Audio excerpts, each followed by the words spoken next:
Let's dive into the alternatives that are completely redefining what prosperity really means.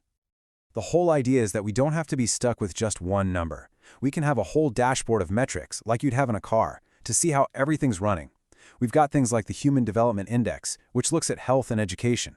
We have the GPI, which we just saw, for sustainable welfare. And then you've got amazing stuff like Bhutan's Gross National Happiness Index, which actually measures things like community and ecological health.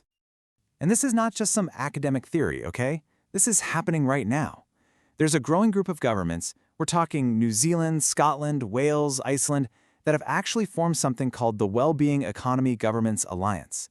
They are actively shifting their national goals away from just growing the economy and towards improving the well-being of their people and the planet.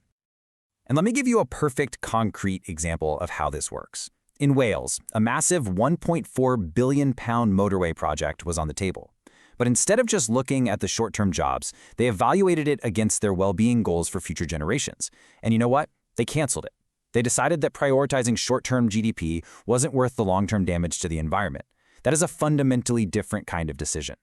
And these examples are popping up all over. New Zealand created the world's very first well-being budget, putting money directly towards things like mental health and child poverty. Scotland has a national framework that literally includes goals for kindness and dignity. And cities like Amsterdam are using a model called donut economics to make sure everyone's basic needs are met without overshooting our planet's limits. The future is already here, it's just not evenly distributed yet. So this all leaves us with one last really powerful question.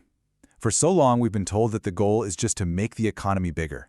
But what if the goal was to make it better? What we choose to measure, well, that reflects what we truly value as a society. So if we finally change what we measure, we might just change the entire world we create.